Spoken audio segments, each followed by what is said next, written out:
So I think at this point, we're right on schedule, and I'd like to ask past President Peter Moore to introduce our speaker for today, Sanford Smith. Thank you. Thank you, President Steve. I'm pleased to have our friend Sanford Smith with us today. The subject of his presentation is The Mouse That Roared. It's not the movie, but it's about one small Rotary Club was able to accomplish to change the rules of admission for women as members of local Rotary clubs and Rotary International. And here's a bit about Sanford. Education was at Harvard Law School and UCLA. Left UCLA to become a deputy county counsel for Los Angeles County, specializing in school law. That is, representing various Los Angeles County school districts and others. Subsequently, went into practice in sole practice, representing 5 school districts, including Duarte Unified School District. Returned to his home in Wyoming after the death of his father to take over the family ranching and mineral leasing business, and was there from 1989 to 1997. Came to Northern California in 1997 and have been there ever since. He served on his local water district board 2 terms, served on the board as president of the Travelers Century Club for 40 years. He has been a member of Rotary since 1972, first in Arcadia, California, then in Jackson Hole, Green River, and Rock Springs, Wyoming. And he was a past president there. And he is currently a member of the Glen Allen Kenwood Rotary Club in Northern California. His interests includes amateur radio, travel, both foreign and domestic, photography, and collecting various things. And it's a pleasure to welcome Sanford Smith. Please give him a warm Westwood Village welcome. Thank you very much. I'm very happy to be able to speak to you today from, I guess, a somewhat cooler Northern California, although it's quite humid, unusually humid. Anyway, as a member of the County Council's office in Los Angeles, one of my clients was the Duarte School District. I handled a lot of civil rights cases for them because Duarte, as in many Southern California communities, was a very racially segregated community, substantial African population, substantial Hispanic population, and also a Anglo population. The superintendent of schools for Duarte when I was there was Dr. Dick Key. And Dick Key also happened to be the president of the Duarte Rotary Club. I was a member of Arcadia's Rotary Club, which is just about 6 miles or so down the road. Arcadia's club with 125 members, mainline Rotary Club, if ever you've seen one. And Duarte, on the other hand, had about 15 members at that point. And it used to be basically a club at which you could make up, but we never took it very seriously. However, about 1977 or so, we began to hear rumors that Duarte had admitted 3 women as members of the club. And at that point, Rotary International and Rotary clubs did not allow any women members. I found that with the passage of 35 years, many people find that rather extraordinary, and they can never believe that there was a time when Rotary did not have women members. But I assure you, in the 1970s and earlier, they most certainly did not have women members. Anyway, at the 25th anniversary dinner for the Duarte Rotary Club in December of 1977, the local district governor, who was from Pasadena, was introduced to the 3 women who had become members of the Duarte Rotary Club. The district governor that year was a gentleman who was a mortician, and he came originally from Mississippi. Duarte in 1952 had its introduction into Rotary, And at that point, it had a number of members who were Black, which in 1952 was highly unusual. Our district governor from Pasadena, from Mississippi, was one of these gentlemen who found it impossible to words beginning with N correctly. And he was extremely aggrieved by the fact that Duarte had Black members, but there's nothing he could do about that. However, when Duarte really punched him in the face by having female members, that was a cause that he could take to finally show what his true colors were. And so essentially he squealed to Evanston, Illinois, Rotary's headquarters, about the fact that Duarte was not conforming to the Constitution bylaws of Rotary International, and that something needed to be done about this. Well, at this point, the Duarte Club had had these 3 women members for close to a year. So Rotary International said to Duarte, you have a choice. You can either get rid of your women members, or we are going to boot you out of Rotary. Well, the members of the Duarte Club were not exactly what you would think of as liberals. Duarte was represented by H.L. Richardson, who was a member of the John Burt Society, as was Arcadia. And the membership was quite conservative, to say the least. A number of the members were retired missionaries from China who had been booted out by the communists and now lived in a retirement facility in Duarte. And membership was really a very, very conservative makeup, even more conservative than you would think of with most Rotary clubs.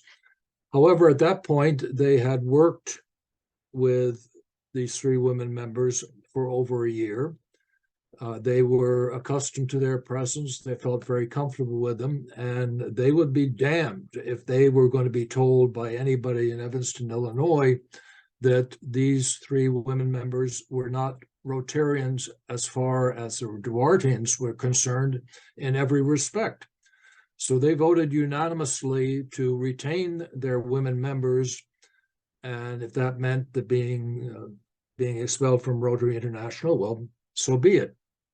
They were given the opportunity to appeal the decision of the board to the convention, which that year was held in Tokyo, Japan. And Dick Day had been succeeded as the president of the Duarte Club by Luke McJimson, who was the principal of the Duarte High School, and who incidentally was Black and a charter member of the Duarte Rotary Club. The appeal to the convention in Rotary produced what you would expect from the results, and by a substantial majority, the membership at large of Rotary International voted to back the decision of the board and expel the Duarte Rotary Club. So at that point, our only recourse was to go to court. Originally, I was the sole attorney for Duarte. I brought in the ACLU to represent the 3 women members because we felt there was a potential for a conflict of interest between the 3 women and the club itself. It turned out that we had no problems with that whatsoever, but in order to be ultra safe about the matter, we did bring in the ACLU. Original trial was held before Max Deutsch, a Superior Court judge for Los Angeles, who incidentally was a good friend of mine and had been my judge on a different case, Johnson versus Inglewood Unified School District, which is particularly important to your president, because that was the first case in the United States in which a busing order had been abandoned. And Max Deutsch caught absolute hell for his decision there. I got more calls than I can ever recollect from attorneys. It was decided on a Friday afternoon. By Friday night, my phone was ringing off the hook.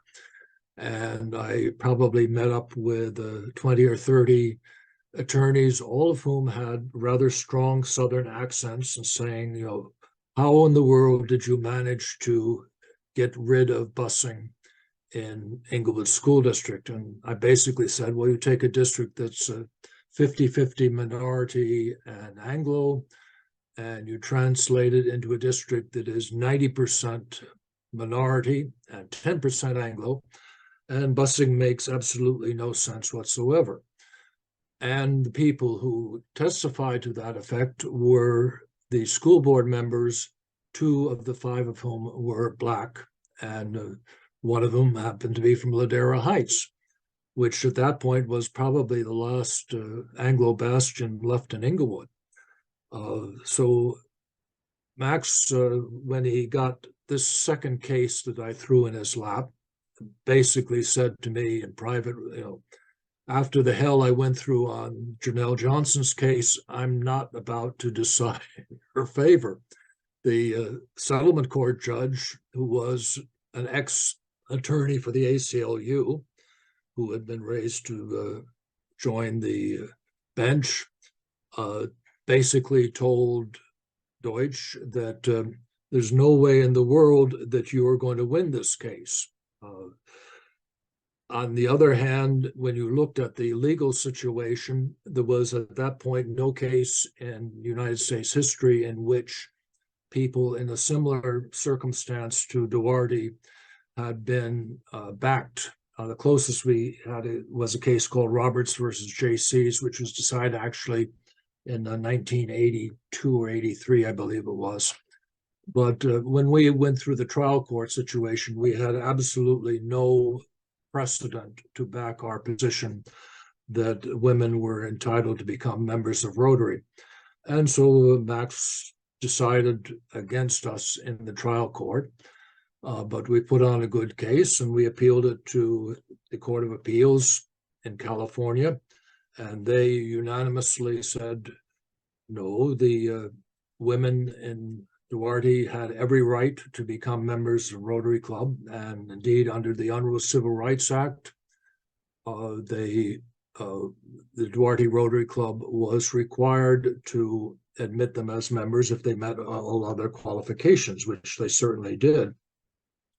The Supreme Court of California looked at the record and decided that the Rotary International had absolutely no grounds for appeal on the situation, so they did not even grant them a hearing on the matter, and they approved the decision of the Court of Appeals. So at that point, the state of the law, now we're talking about the early 80s, was that as far as California was concerned, Rotary clubs had to admit women members, but of course that decision had absolutely no impact anywhere outside of California.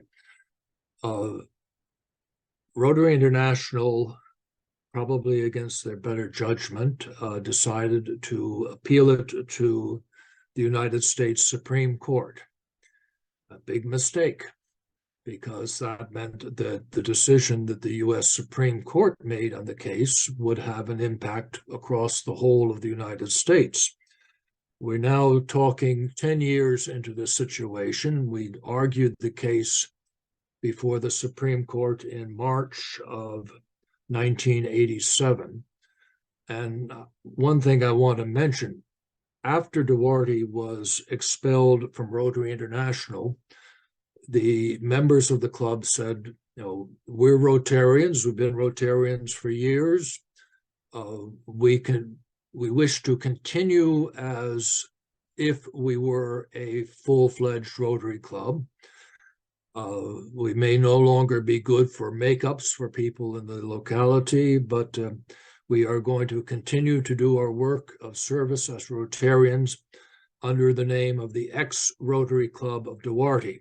And indeed, they took the Rotary pen, they got it made up with a huge X across it, an ex-Rotary Club of Duarte written on the pen. Same thing with the banners. And in every respect, they continue to operate as if they were a Rotary Club. And people who felt well about the situation would continue to make up there, even though it no longer counted for attendance purposes. When we went to the Supreme Court, we decided strategically that we would have an attorney from the Attorney General's office, a deputy from the Attorney General's office, and one of the members of the ACLU, both of whom were female, to argue the case before the Supreme Court. And as we walked in there, we see Rotary International's attorneys, about half a dozen white men, well on in years, versus our side of the court, which had probably 4 female attorneys, I think 3 male attorneys, some of us fairly young. At that point, I was in my 30s.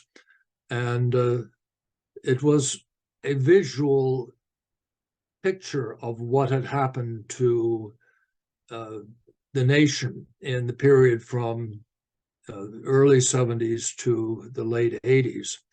And indeed, the reason why Duarte admitted women to begin with was that their community was a typical suburban community, fed most of the business and professional mavens of the community into either working in Los Angeles or working in Pasadena. And if you looked at who was available to be a Rotarian in Duarte, about 65% of the pool from which Rotary could draw its members was female, and only 35 to 40% was male. So it was a very logical decision for Duarte to make, to carry out its responsibilities as a Rotary Club at the same time as carrying out its responsibilities to have members who were the leaders of the business and professional community in Duarte itself. When we argued the case, we had prepared for this with moot courts, both in Los Angeles and in Washington area at most of the local law schools. I actually argued the case for Rotary International in the moot court competitions, because of course we weren't arguing against true attorneys for RI. And it was a wonderful experience. One of the arguments that never was raised, which I thought would have been one of the strongest, was the situation between Boy Scouts and Girl Scouts. I was rather amazed that that issue was never raised by Rotary International. They did talk a great deal about their concept of freedom of association. And my rejoinder to that was, well, the members of the Duarte Rotary Club are the ones who really need to talk about freedom of association. And they have indicated repeatedly that their idea about freedom of association is that they wish to associate with female peers and not be members of a racially exclusive organization. When we left before the Supreme Court, we only argued the case before 7 justices. Blackmun and Sandra Day O'Connor both recused themselves, one because she was married to a Rotarian, the other because he was a Rotarian. We didn't realize at the time that Justice Powell was also a Rotarian, but if 3 of the Supreme Court justices recused themselves, they couldn't hear the case. They did not have a quorum with the 6 justices who were left. So Powell did not recuse himself, and indeed he was the one who wrote the decision.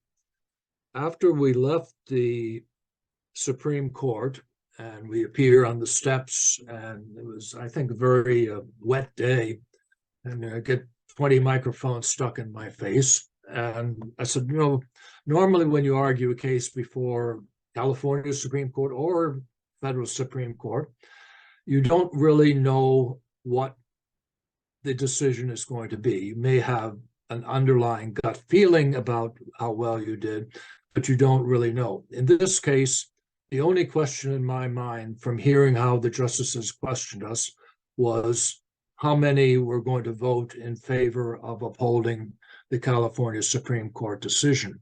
And indeed, when the decision was made only 6 weeks later, which for the US Supreme Court is miraculously expeditious, it was a unanimous 7-0 decision.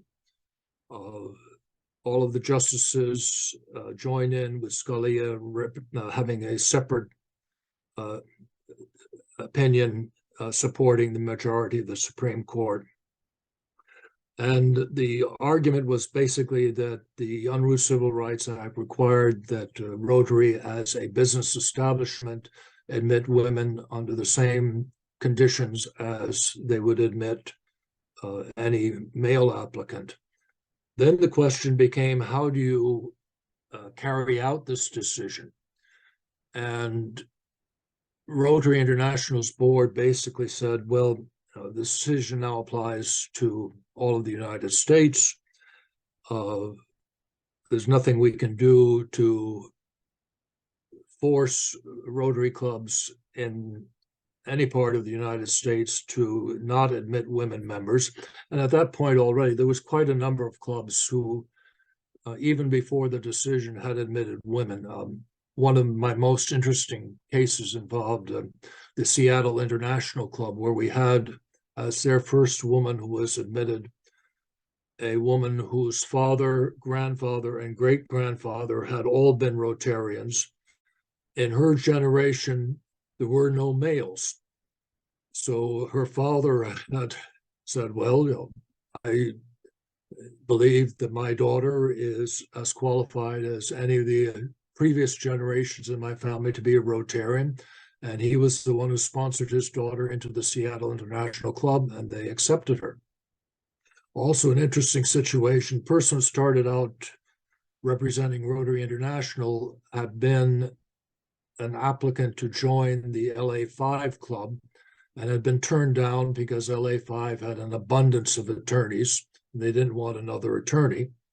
His wife was the conductor of the Santa Monica Symphony Orchestra, and she was admitted to the Santa Monica Club before the decision was made by the Supreme Court. So he had a very personal stake in this situation, and might have been a bit bent out of shape that they considered that his wife was more qualified to be a Rotarian than he was. But we got along actually extraordinarily well, and it was easy to deal with him. Some of the other attorneys from Rotary International were not so easy to deal with. One of the questions that I have had to deal with, which I found particularly interesting, was how did Rotary International cope with Duarte continuing to function as a Rotary club, even if it was no longer in RI? And I think the situation was that the members of the Duarte Club always took their position as Rotarians, even if it was ex-Rotarians, extremely seriously. They conducted their club business scrupulously according to Rotary's rules. They continued to provide service to the community, and they never did anything to antagonize RI simply because they had a rule with which they disagreed. And I think that RI respected that, and therefore, when it came time to carry out the decision, RI had no problem with it readmitting the Duarte Rotary Club. As for clubs outside the United States, basically the board said, if you live in a jurisdiction where legally they're going to come to the same decision about the right of women to become members of the local clubs, then there is nothing we can do or will do to stop you from admitting women as members. If you live in an area where the law forbids this, the national law or the local law, or culturally it's a situation where this is totally inappropriate, then you'll be allowed to continue to maintain a ban on female membership. And the example they would always raise is Saudi Arabia, where women could not be integrated into the general society in any way, shape, or manner.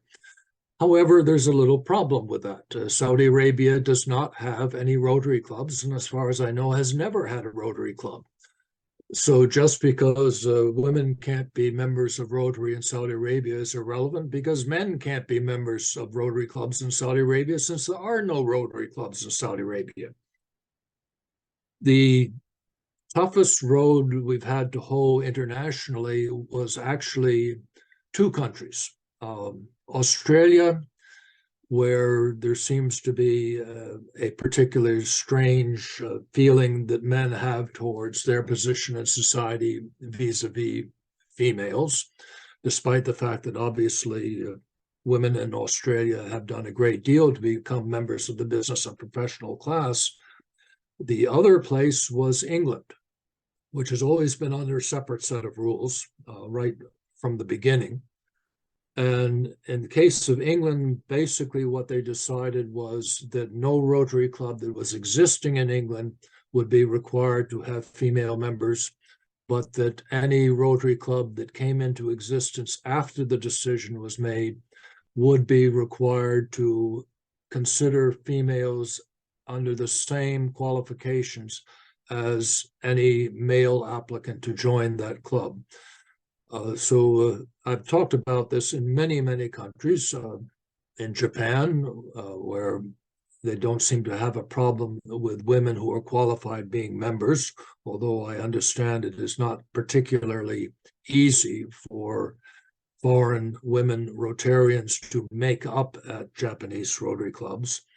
I've talked about it in some of the smaller countries in Latin America, India, South Africa, and in Europe, and all across the United States. Perhaps my most interesting situation was talking about this at the invitation of the Chapel Hill, North Carolina Rotary Club, whose president was a man named Roland Giddis, who was the editor of a publication called Accept Women as Rotary Equals. And he invited me to speak to his club. He said his club was not in favor of having women members.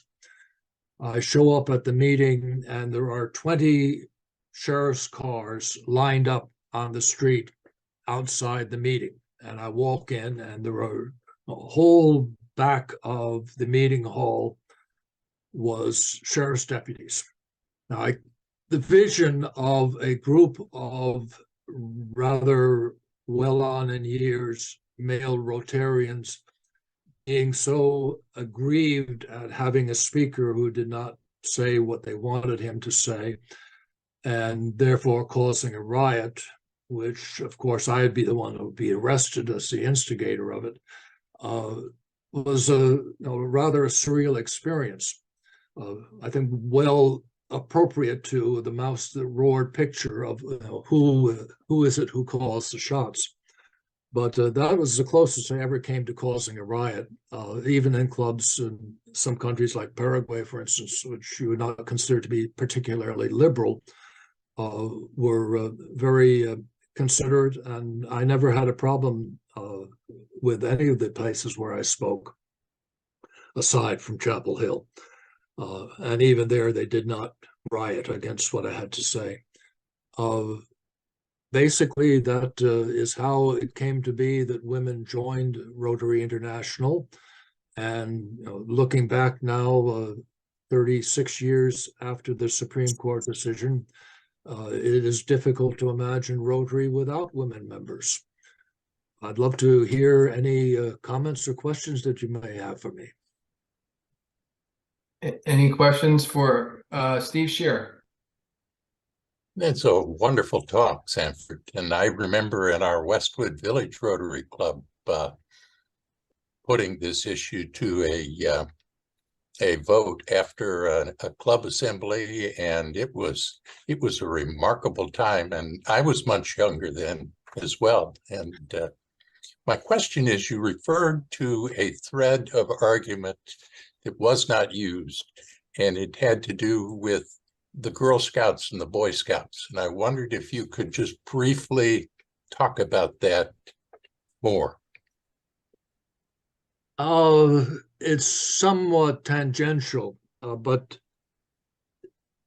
you look at people who are in that age category, and as we're finding out, for instance, in the integration of schools, formerly sexually segregated private schools mostly, basically females who are of a particular age, say it's 12, are much more mature than 12-year-old males. This is obviously disappears the older you get, but it is certainly a very real factor if you're in education that not all sixth graders are alike. And in general, female sixth graders are much more socialized and much more mature than male sixth graders. Interestingly, I graduated from high school when I was 16 years old, and I graduated from a sexually segregated private school. And certainly looking at my classmates, even as opposed to myself, it was quite a difference in our level of maturity. But I came from a situation where, in our area, basically you became an adult when you were 13 or 14 years old. And at that point, anything else was sort of gravy in terms of education and perhaps taking you out of the labor force when you should be working.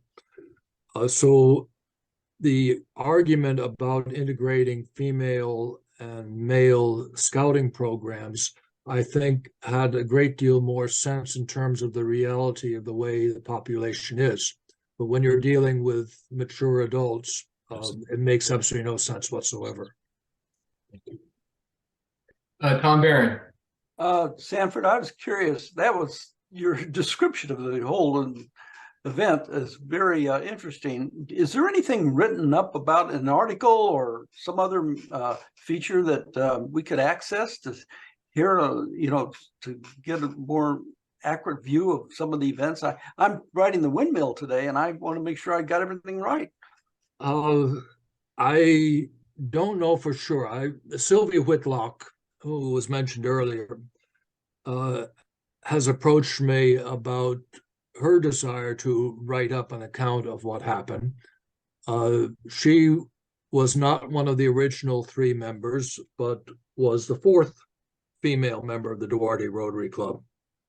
And I don't know whether she has written up an article or not.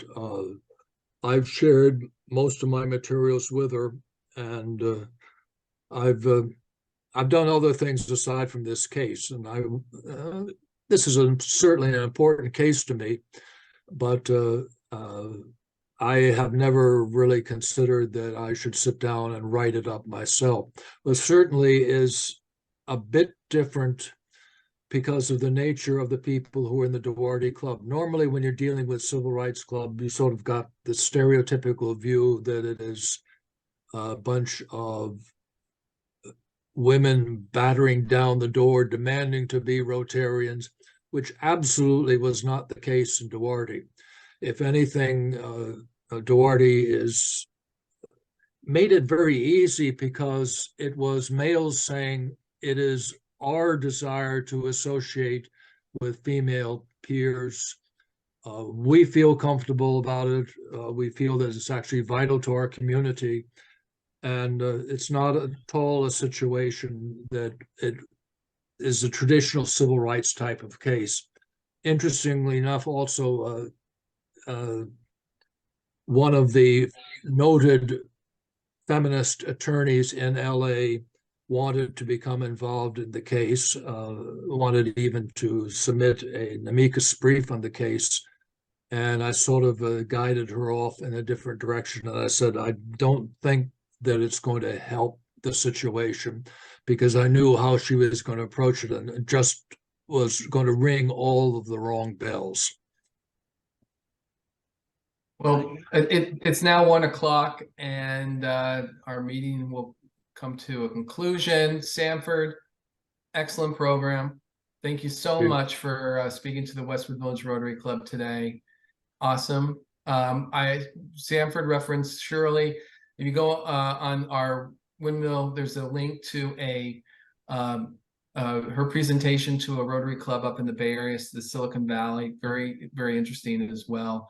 Really a very strong history of what Rotary is all about. The fact that it was long past time for women to become members of Rotary, and so thank you for all the hard work you did, Sanford.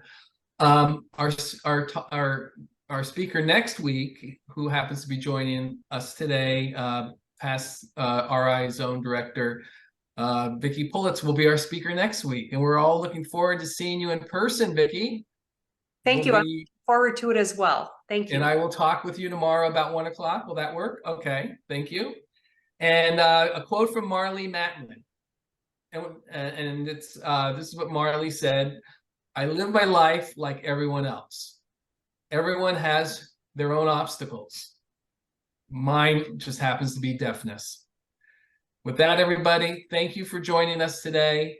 Look forward to seeing you all next week at Hillel at UCLA. Have a great weekend. Bye, everyone. Thanks, Sanford. Have a good Thank drive. you, Sanford.